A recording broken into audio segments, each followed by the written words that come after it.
Hingga November 2022, total penjualan mobil di perusahaan mantan Wakil Presiden Yusuf Kala mencapai 17.200 unit. Angka ini tersebar di Indonesia Timur dengan penjualan terbanyak di Kota Makassar. Jika dibandingkan dengan tahun lalu, angka penjualan mobil tak alami perubahan berarti. Animo masyarakat untuk menggunakan mobil baru masih tetap tinggi. Penjualan mobil jenis MPV dan SUV mendominasi.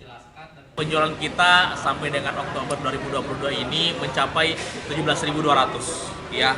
Jika dibandingkan dengan tahun lalu, kurang lebih jualan kita itu 16 ribuan, jadi tumbuh sekitar 6% di periode yang sama dibanding dengan Januari Oktober 2021. Ya, kemudian di bulan Oktober kemarin penjualan kita itu yang paling tinggi ya, mencapai 2058 unit.